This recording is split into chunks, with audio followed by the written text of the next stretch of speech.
ఒక రాజ్యంలో రాజు ఉన్నాడు. ఎవరండి ఆయన? ఎడి చెప్పండి. ఒక రాజ్యంలో రాజున్నాడు. రాజుకి 4 భార్యలు. ఆ రోజుల్లో లేండి, ఈ రోజుల్లో కాదు. ఈ రోజుల్లోనైతే బడితెరగేయటమే. ఎంతమంది భార్యలు? 4 భార్యలు. మొదటి భార్య చాలా సౌందర్యవతి.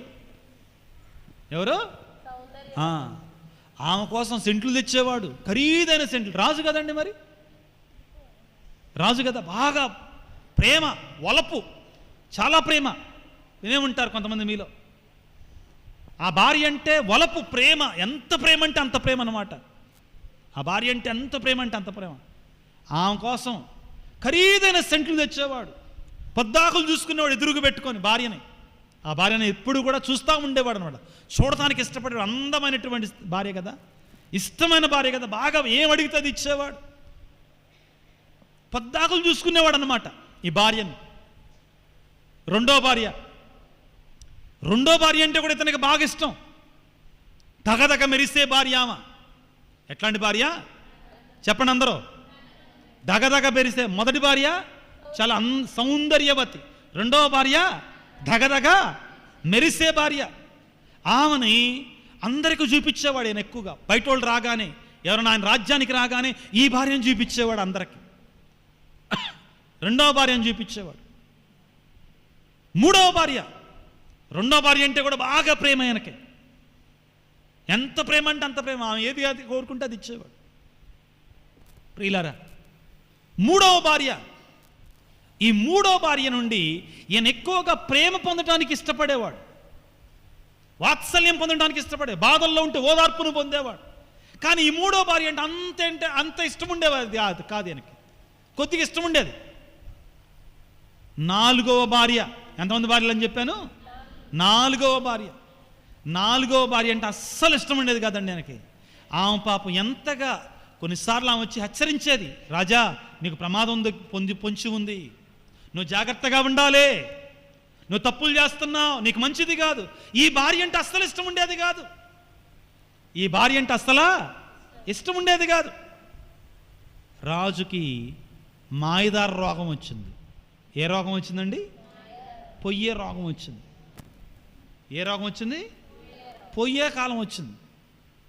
ఇతను అమ్మో నేను ఒక్కడిని చనిపోవాలా భయపడ్డాడు, బాధపడ్డాడు, వేదనతో కన్నీరు కార్చాడు. మరణం దగ్గరకు వస్తుంది. మొదటి భార్యను పిలిచాడు. ఎవరిని పిలిచాడండి? ఏమన్నాడంటే, నాతో పాటు నువ్వు కూడా చనిపోతావా అన్నాడు. చనిపోతారా? నాతో పాటు నువ్వు కూడా చనిపోతావా అన్నాడు. మొదటి భార్య ఏమన్నదంటే, చనిపోయిన తర్వాత నువ్వు వేరు నేను వేరు. మాట గుర్తుపెట్టుకోండి, మర్చిపోమాకండి ఈ మాటని. చనిపోయిన తర్వాత నువ్వు వేరు నేను వేరు, నీకు నాకు సంబంధమే లేదు అన్నది మొదటి భార్య. ఆమెను ఎక్కువగా ప్రేమించాడు. ఆమెకు కావాల్సిన అత్తర్లు, సెంటులు, బట్టలు అన్ని రకాలే కొనిపెట్టేవాడు. ఏం కావాలంటే ఆమె కొనిపెట్టేవాడు. బాగా ఎక్కువ సార్లు చూసేవాడు. సరే, మొదటి భార్య కాదన్నది కదా, దిక్కాలి. అమ్మో ఇంతగా ప్రేమించా, నా భార్య నన్ను కాదంటుంది, ఎంత మోసం చేస్తుంది, దుర్మార్గురాలు, దుష్టురాలు అనుకున్నాడు. రెండవ భార్య ఎలా ఉండేది? దగదగ మెరిసే భార్య. అందరికీ చూపించేవాడు. ప్రజలు రాగానే, రాజులు రాగానే చూపించేవాడు. మరి నువ్వు నాతో పాటు చనిపోతావా, నా మరణం దగ్గరకు వస్తుంది అంటే, నువ్వు చచ్చిపోయిన మరుక్షణం నేను ఇంకొకడిని కట్టుకుంటానన్నది. నువ్వు చచ్చిపోయిన మరుక్షణం నేను ఇంకొకటి దగ్గరికి వెళ్ళిపోతానన్నది. నువ్వు చచ్చిపోయిన మరుక్షణం నేను ఇంకొకటి దగ్గరికి వెళ్ళిపోతానన్నది. అమ్మో ఇంత దుర్మార్గం అన్నాడు, ఏడుస్తున్నాడు. సరే, 2 భార్యలు కాదన్నారు. మూడవ భార్యను పిలిచాడు. మూడవ భార్యను పిలిచి, నువ్వన్నా నాతో పాటు రారాదు, నువ్వన్నా నాతో పాటు వస్తావా? అది మనకు కుదరదు, కావాలంటే నీ సమాధి వరకు వస్తాను. ఎక్కడి దాకా వస్తుందంటండి? ఈ మూడో భార్య ఎక్కడి దాకా వస్తుందంట? సమాధి దాకా వస్తా, అంతే, అంతమించి రాను నేను, నీకు నాకు సంబంధం లేదు. మహా అయితే ఒక 10 రోజులు ఏడుస్తా నీకోసం, ఒక 10 రోజులు ఏడుస్తా నీకోసం. కొద్ది కనికరాన్ని చూపించిందేమో. అమ్మ అంతేనా, నాతో పాటు చనిపోవా? చనిపోను. ఇప్పుడు మొహం జల్లట్లా ఆయనకి 4వ భార్యను అడగడానికి. ఎందుకంటే ఆమె ఎంతగా హెచ్చరించినా, ఆమె ఎంతగా సరిచేసినా, ఆమె ఎంతగా ప్రేమించినా, ఆమె ఎంతగా బుద్ధులు చెప్పినా కానీ ఇతనికి ఇష్టం ఉండేది కాదు. పాపం అస్సలు ప్రేమించేవాడు కాదు ఈ 4వ భార్యని. 4వ భార్య ఆయన మంచం పక్కనే ఉంది. 4వ భార్య అన్నది, రాజా నేను చనిపోతా నీతో పాటు, నేను నీతో పాటు చనిపోతా. నువ్వెక్కడుంటే నేను కూడా అక్కడే, శాశ్వతంగా నీతోటే. ఎలాగంటండి? శాశ్వతంగా నీతోటే. నీవు నేను వేరు కాదు, నీవు నేను ఇద్దరు కాదు, నీవు నేను ఒక్కళ్ళే అని చెప్పింది. ప్రియులారా, మనందరికీ 4 భార్యలు ఉన్నారు. అదేంటి మాకు కూడా అంటారేమో మీరు? మనందరికీ 4 భార్యలు ఉన్నారు. మొదటి భార్య ఎలాగుండేదండి? సౌందర్యవతిగా ఉండేది. ఈ భార్యకి ఏమిచ్చేవాడు? ఎక్కువగా సెంటులు ఇచ్చేవాడు, దగదగ మెరితి యొక్క వస్త్రాలు ఇచ్చేటువంటి వాడు, ఎక్కువసార్లు చూడాలనుకునేవాడు. ఏంటిది అది? మన శరీరం అండి. ఏంటిది? మన శరీరము. అమ్మో, అద్దం దగ్గర గడిపే టయాన్ని బైబిల్లో చదివి గడిపితే అంత దీవెనకరంగా ఉంటుందండి మనకి. Hallelujah, praise the Lord, praise the Lord. ఏమని చెప్పిందండి? చచ్చిపోయిన తర్వాత నువ్వు వేరు, నేను వేరు. శరీరం రాదండి నీతో పాటు. మొదటి భార్య శరీరం,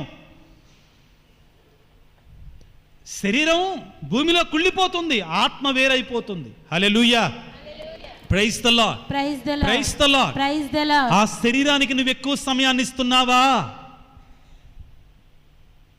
నువ్వెన్ని పౌడర్లు రాసినా, ఎంత ఎత్తు రాసినా, ఏంటిది పేస్ట్లు, క్రీమ్లు, ఎంత ఎత్తు రాసినా ఒక వయసు దాటిన తర్వాత అందము క్షణికమైందే. ఇంకందరూ తెలుసా? ఒక కుక్క చచ్చిపోతే ఎన్ని రోజులకు వాసన వస్తుందండి? కుక్క చచ్చిపోతే ఎన్ని రోజులకు వాసన వస్తాయి? 2 రోజులకి, 3 రోజులకి. కానీ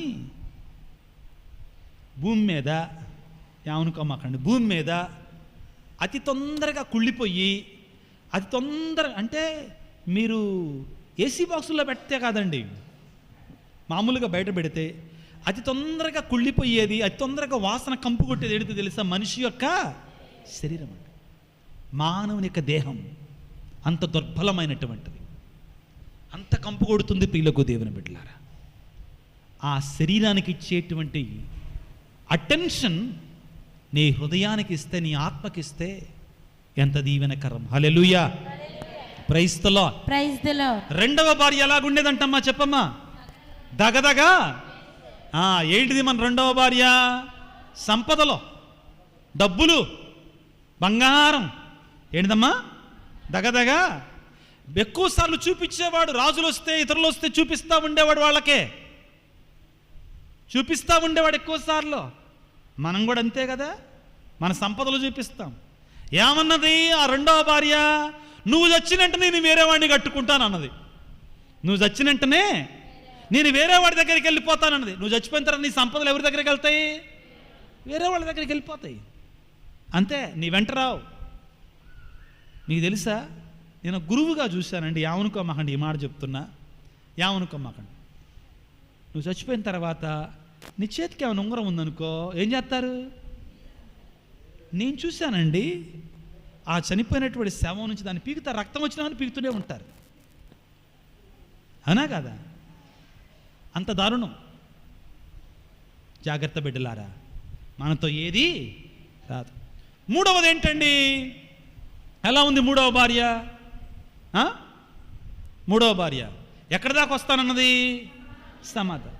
ఇంకా ఏం చేస్తానన్నది? కావాలంటే 10 రోజులు నీకోసం. ఎవరు ఈ భార్య? మన బంధువులు. భార్య కూడా అంతే, సమాధికి వస్తే సమాధిలోకి రారుగా. మన పిల్లలు కూడా అంతే, రోజులు మారిని, అంత మాత్రం కూడా చేయట్లా కొంతమంది.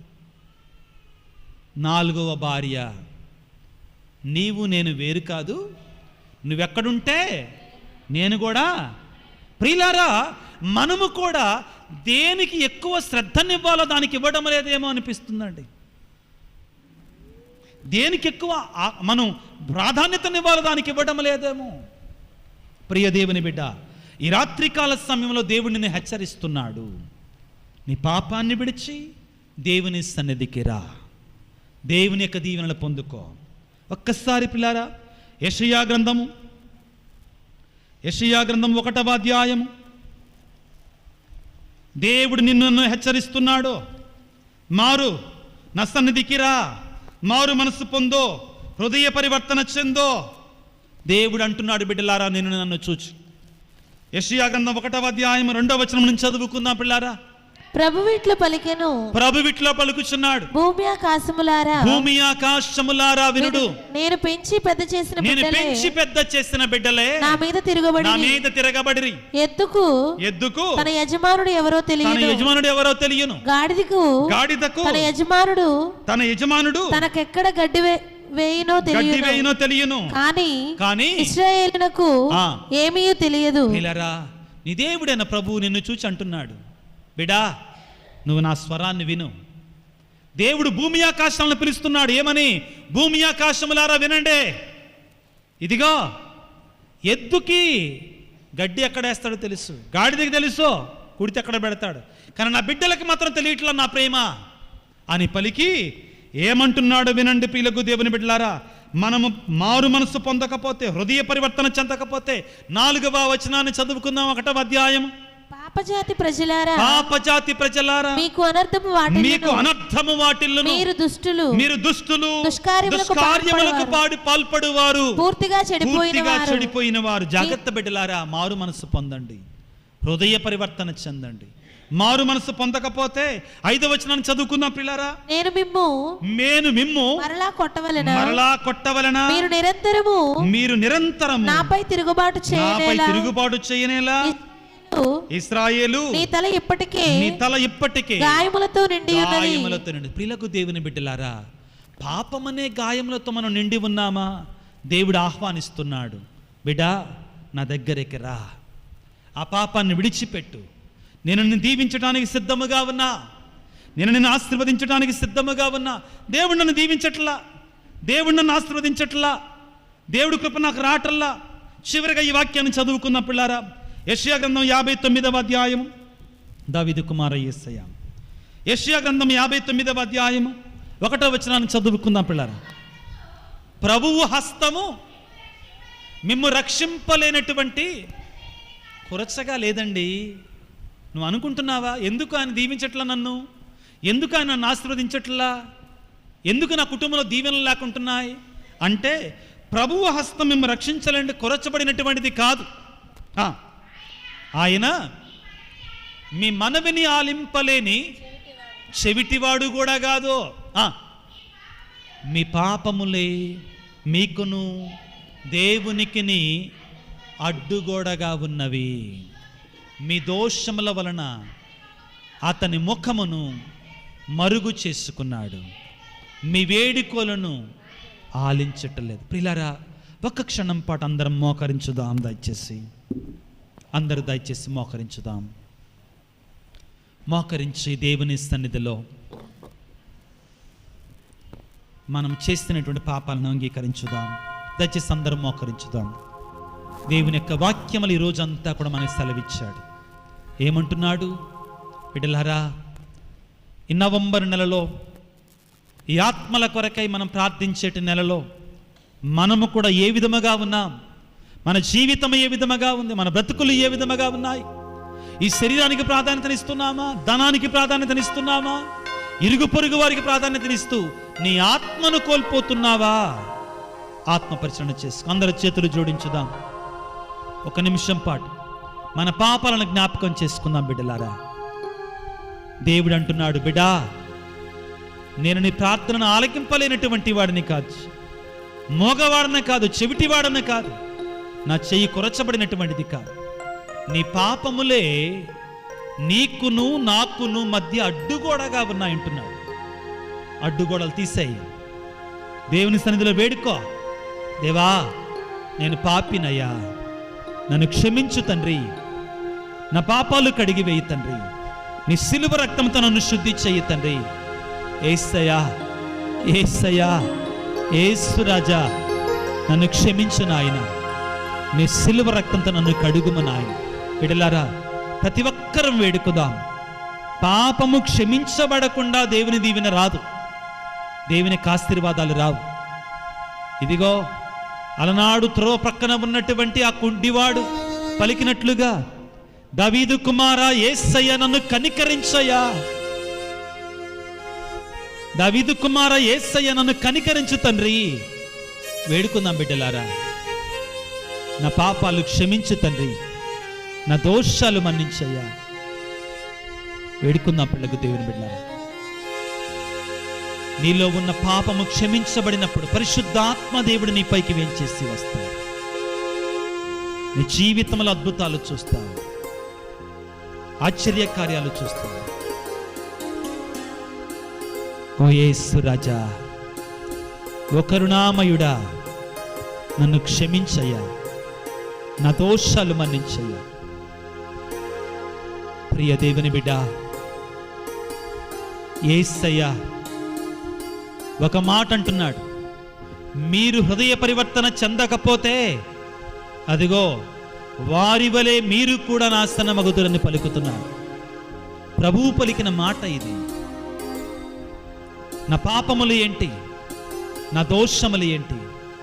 యేసయ్యా, ఓ యేసు రాజా, నీ సిలువ రక్తంతో నన్ను కడిగయ్యా, నన్ను శుద్ధి చెయ్యి ప్రభుగా, నా ప్రతి పాపాన్ని కూడా కడుగుము నాయన, నన్ను శుద్ధి చెయ్యి ప్రభుగా. అందరు చేతులు జోడించుదాం ప్రియులారా, అందరం కలిసికట్టుగా జపించుకుందాం. సర్వశక్తి గల సర్వేశ్వరుని చెంతను మీ చెంతను నా పాపములను ఒప్పుకొనుచున్నాను. ఏలయన తలంపు చేతను, వాక్కు చేతను, క్రియల చేతను, అశ్రద్ధ చేతను బహు పాపం చేస్తుని. ఇది నా తప్పు, ఇది నా తప్పు, ఇది నా గొప్ప తప్పు. అందుచేత నిత్య కన్యకైన పరిశుద్ధ మరియ మాతను, సకల దూతలను, పునీతులను, సహోదరి సహోదరులారా, మీరును నా కొరకు మన ప్రభువైన సర్వేశ్వరుని ప్రార్థింపవలెనని బ్రతిమాలు కొనుచున్నాము.